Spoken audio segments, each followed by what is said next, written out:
Okay, ladies and gentlemen, welcome to the second annual LACSI Student Scholars Forum. And we have with us one of our wonderful Tinker Fellows who received funding last year, summer 2014, to go to Argentina, correct? And I'll let you talk more about the specifics of your research related to immigration. Great. And how the Argentina and domestic immigration situation in the United States there is convergence there and opportunity for comparison.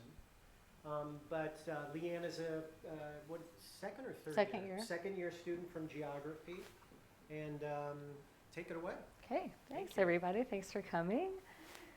So as you can see, my name is Leanne Purdom, and I'm a second year doctoral student in the geography department. Thanks for coming today.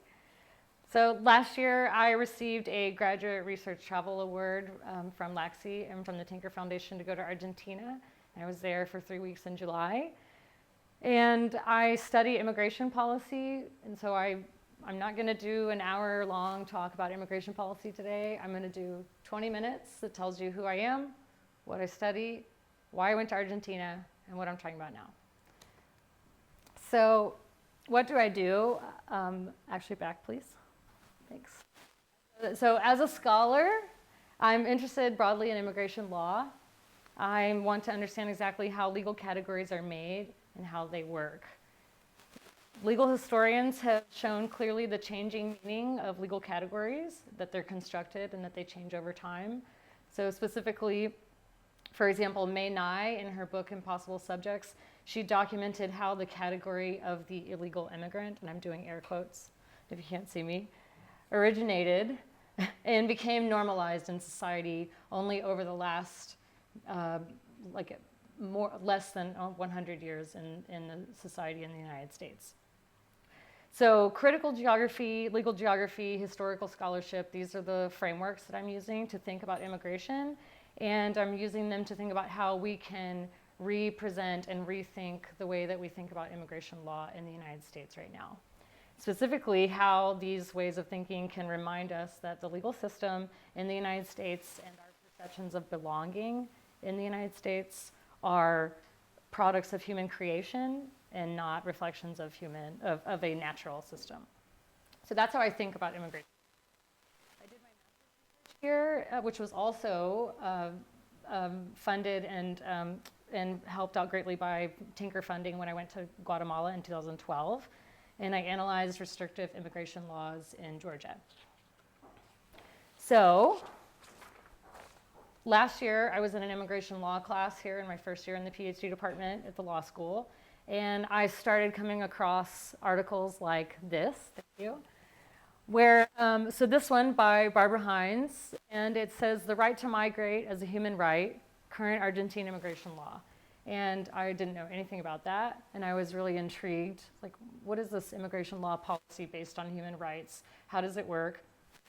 Specifically, what I find really interesting about this is that immigration scholars, in this article and a few others like it, are saying specifically that the United States should copy immigration policy of Argentina. And so I wanted to know more about that. I felt it was really important, and I drafted up a proposal and was able, with the Tinker funding, to go to Argentina for the summer and learn more about it. So before I tell you more exactly what I learned, let me give you some background on what the law that legal scholars are saying we should copy actually does. So the Argentina National Migration Law of 2004, it's based on the idea that migration is a human right, which I think I would agree with, but it's not always part of immigration policies. It guarantees access to healthcare, education, and housing for migrants. It repealed the prior restrictive immigration law that was in Argentina called the Ley Videla, which was passed in 1981. And this new law is based on the International Convention for the Protection of Rights of All Migrant Workers.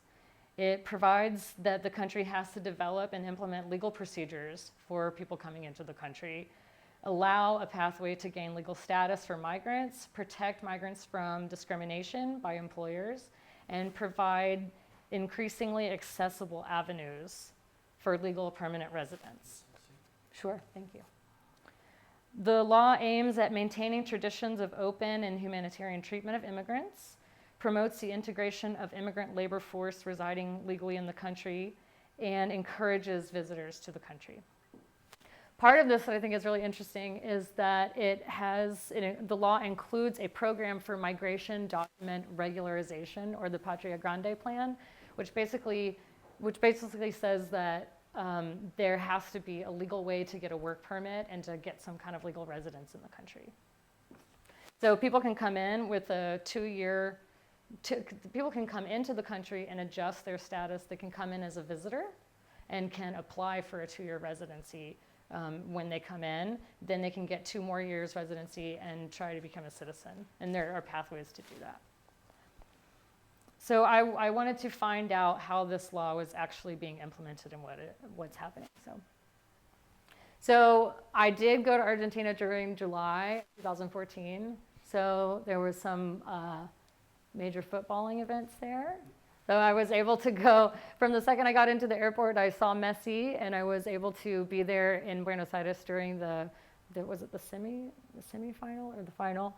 And I couldn't get into Locos for football because it was so packed. So after that, I got to work, if you go to the next slide, and I went to the National Immigration Museum in Buenos Aires, and I learned about the larger context of immigration to Argentina. It was shaped similarly to that of the US by large numbers of European immigrants in the 1800s. And this museum is actually the immigrant hotel. It's the site of where immigrants used to come in and be processed and stay while they were gaining some kind of legal entry. I think that the upper left corner video is really interesting, or the picture, because there's a presentation comparing the old ways of port of entry and processing to what they do now. So you can see thumbprints and hand scans and things like that are pretty interesting. Next slide. So one of the most important things that I did there was, that I did in Buenos Aires, was attend the meetings of the International Studies Association. Christian was actually there too. I tried to find a picture that he was in, but okay, I don't have it. So this conference, it was a 3-day conference, and I met some really interesting scholars who are studying the 2004 Immigration Act in Argentina, including Dr. Lila Garcia and her graduate student Brian Tintana. And we spent a lot of time, they really taught me a lot about what they know about the immigration law. Lila, particularly studying Patria Grande, she told me the process for gaining legal residency in the country.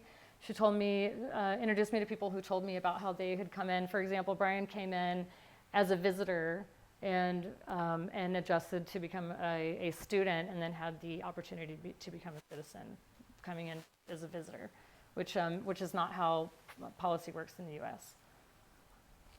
So, before 2003, Argentina's immigration policy more closely aligned with that of the US, and it was focused on deportation, but really more of a restrictive immigration policy at the border. However, now legal status is available, and so if you go to the next slide, there are 2 main takeaways, just boiling it down, that I think I gathered from my time in Argentina. One is legal status is available, but it doesn't mean that access is available. And so what do I mean by that? Repeatedly, people told me that working with immigrants in the country, that there is a legal availability for the people to come in and live legally in the country, but they are not able to find housing or education or health care because you have to show a card of your legal status to get some of those benefits. And even though they're in the process of it, they might be able to come into the country legally, but would not be able to find a place to live. And so that is a little different to what you might see in the United States. The second interesting point is that my discussion with different scholars in Argentina about the detention and deportation process in the United States, I don't want to say it surprised them because they knew about it, but it was of interest. And I found that people wanted to talk and know more about detention centers and kind of this mass deportation that we would see in the United States. So I came back from Argentina, and I'm thinking about what it looks like to implement a policy that provides a way to legal status for migrants, about bureaucrats that are doing the day-to-day processing of immigration law, and about what it means for a country to allow or disallow certain groups of people as part of their population, and the importance of legality.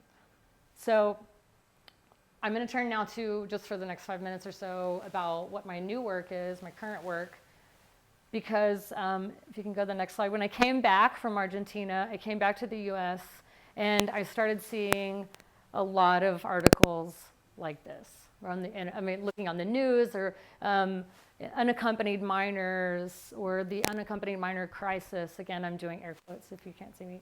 So 70,000 children coming from Central America, unaccompanied children, to the United States last year in the summer. I started thinking about that, and a little background on it. So in the last few months, over the last year, more than 60,000 unaccompanied children have arrived at the US-Mexico border from Honduras, El Salvador, and Guatemala.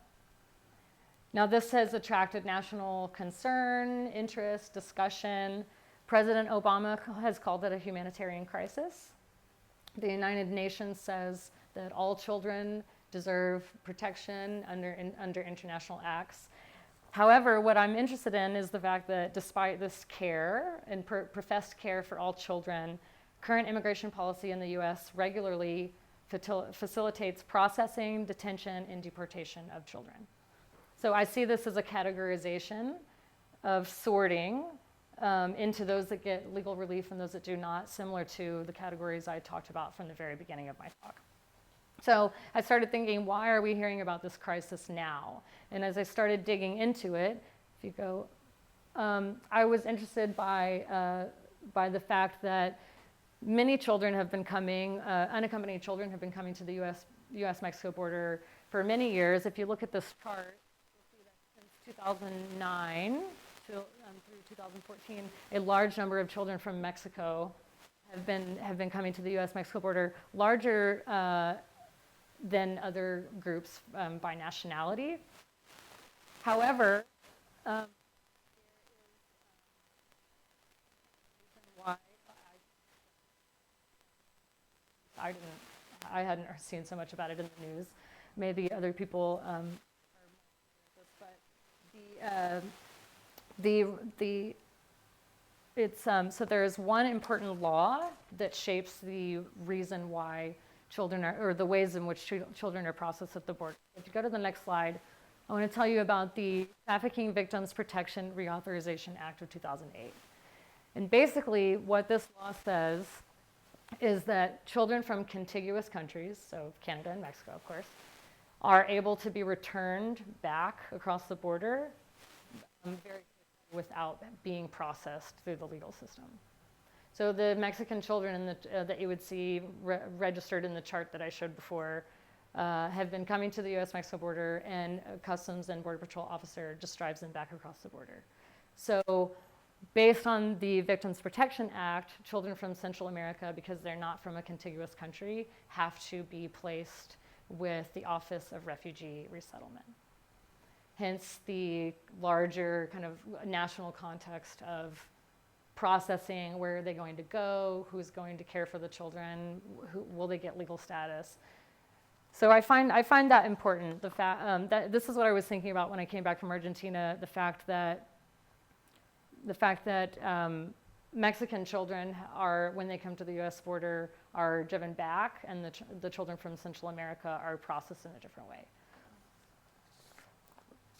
So to bring this all together and to conclude, the legal processing of children and the legal processing of immigrants in Argentina both are phrased with the same terminology. They're talked about in terms of human rights.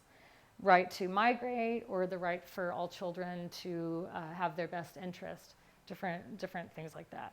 So according to lectures from the immigration law class I took last year, the immigration system is developed around certain national principles, air quotes.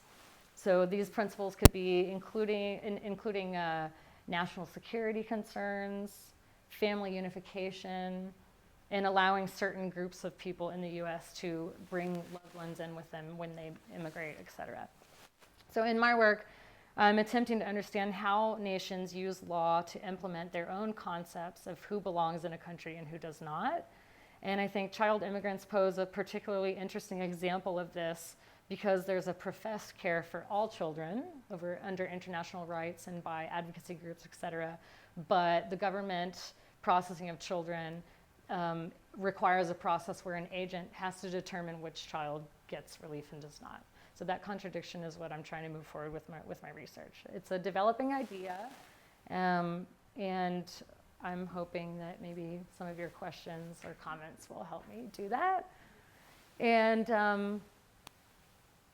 with that, I'll close. And I do want to thank LACSI for their support of my work because it allows me to investigate current immigration policy, the legal treatment of human beings looking to come to the United States, and I think that that's worthy of time and attention. Thank you.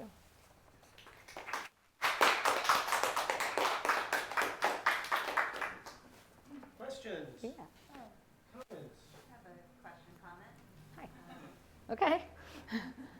Well, first of all, that was a really nice presentation. Thank you for that. So you were mentioning international law dealing with the rights of the child. Mm-hmm. And so there's that UN Declaration of the Rights of the Child, which the U.S. famously decided to sign on to. Partially, I think the justification was that will take away too many parental rights. I'm not sure if you've looked too closely at the declaration at this point, but it might be something that would be useful to think about in terms of how has not signing on to that. Like we're one of only very few countries that has refused to do that. How might that be affecting the way that we're treating unaccompanied minors? Yeah, thank you. I think I started looking into that a while ago, and I haven't gotten very far with it. As you're bringing up, I think that's a good point. Human rights, the concept of human rights, is very complicated. You know, it doesn't really mean that everyone gets what they need or that policies do are effectively implementing human rights, whatever that actually is, right?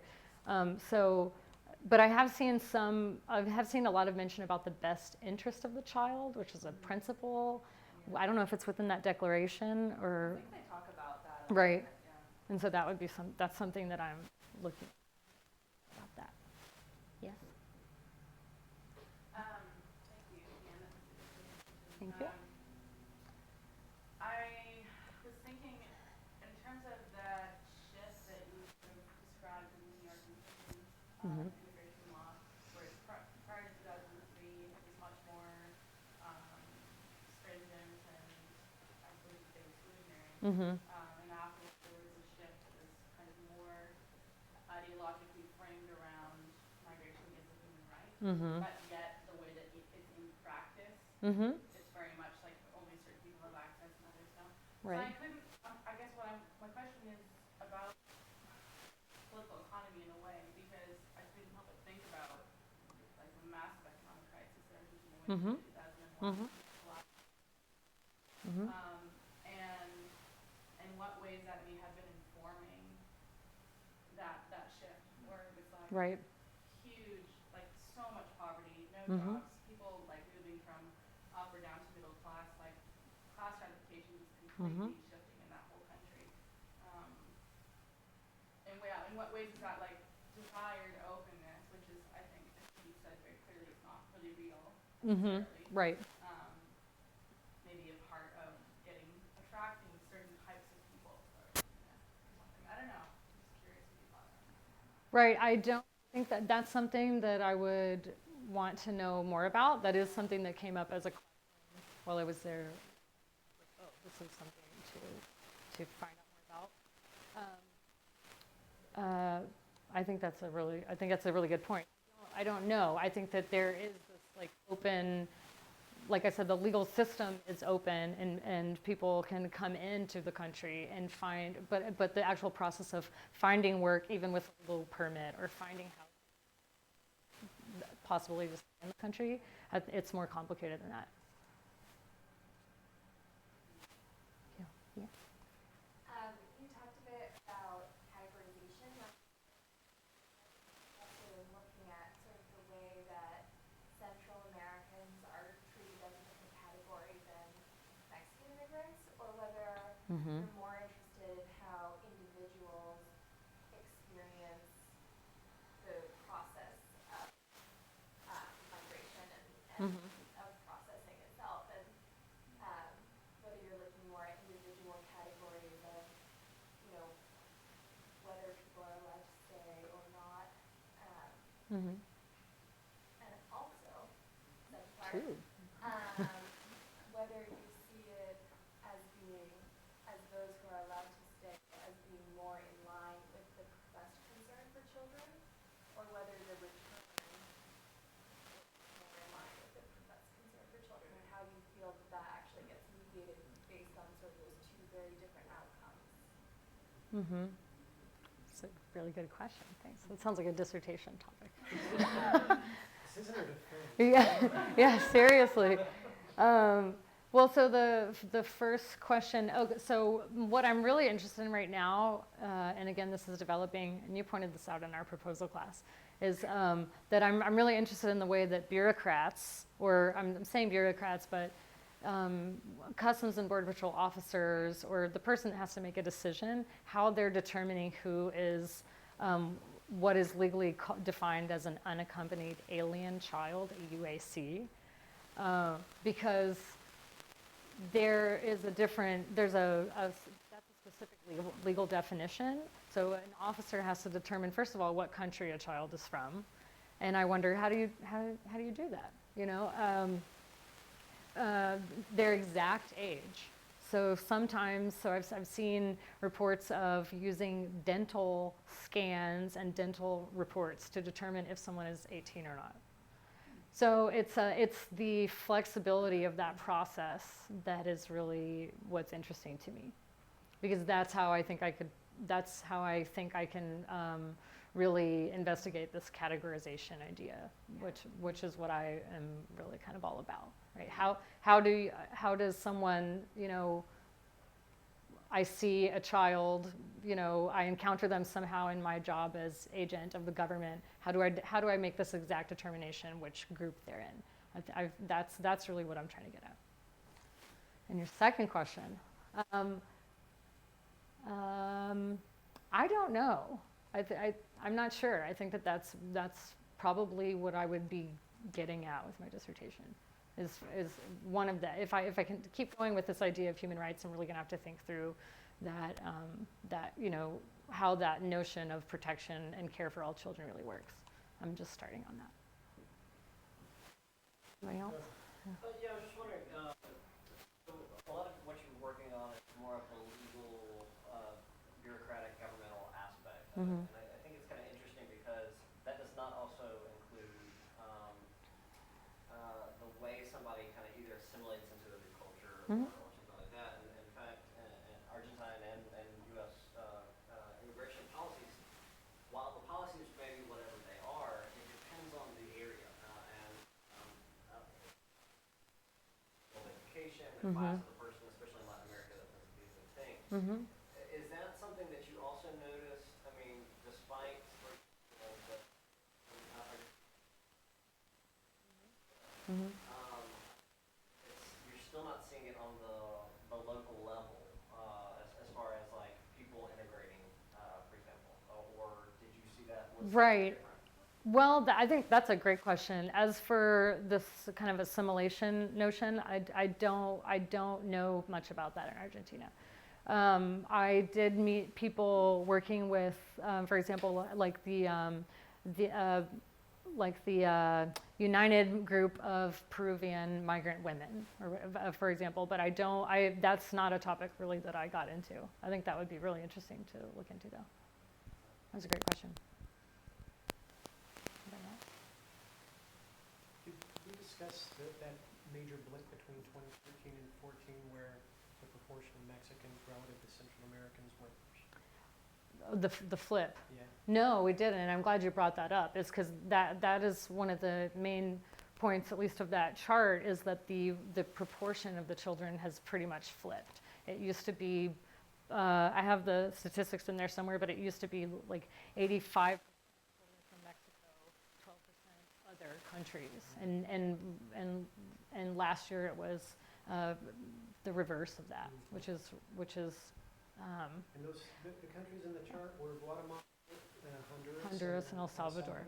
And they seem to be almost equal proportionately, Mm-hmm. all with significant bumps in, I mean, what is that tied to? Cartel activity? Some of it's cartel That's- activity, some of it is, it's one of the highest murder capitals in the world, essentially. So The other question, when we come to the U.S., had anchors within the United States of family Right. versus those that. Well, the United Nations has, I think it's the United Nations report, but there are 4 or 5 large reports, from 50 to 100 pages each, by different advocacy groups and legal groups. One of them is from the United Nations, and I think this was the one where they basically categorized. They did interviews of I think 400 children who were in the custody of the U.S. government, and they asked them why they came, and they asked them, like, was it because you had family here? But they broke it down, I think, into 5 categories. Their categories were it's like national, like gang or drug groups, violence, home violence, I think they said, and then looking for opportunity in the United States or family in the United States. So. I think that question also goes back to the idea of the professed concern for the human rights of children. Mm-hmm. I think that you heard during that time a lot of talk about the perception amongst families who were sending their children that the United States rehoused children and gave children who wouldn't turn away Mm-hmm. Latin American children. And I think that, real or not, that perception also played a big part of, Mm-hmm. that notion traveled Mm-hmm. a lot. Yeah, I think considering that this, or at least this big surge or whatever it's been called in the media happened last year, people are just now kind of beginning to either take up or keep going with these, thinking about this. That's something I've seen talked about a lot. I don't really know. I think the jury's out or whatever. I'm not sure, but I'm also curious yeah. how successful children, adolescents, I guess, is one thing that children are able to get across the border. The mortality rate is so high crossing the desert anyway, so Mm-hmm. you have to assume that the mortality rate is off the charts for children trying Mhm. to cross. X Mhm. number of thousand getting to the United States, but how many actually died and Right. to get there? Yeah, I think that's one of the big points that I'm thinking about is that repeatedly when I've been reading about this, the reports are saying no one really knows what's happening to the Mexican children who are either returned, and I think that you're pointing out like another spot that I don't know who knows Can't about that. How afford, can you? Yeah. people to help them cross. and Yeah. crossing into Mexico is also extremely dangerous. There's several documentaries that have done where they Yeah. Arms and legs. My bestia. It's a pretty normal thing, sadly. Yeah. But that is another issue that even Mexican policies are Yeah. very rough as well. Yeah. So then trying to get to the U.S. All right, so there's a worth of work here. That's good. Thanks, everybody. Any more questions? Thank you. Thanks for coming.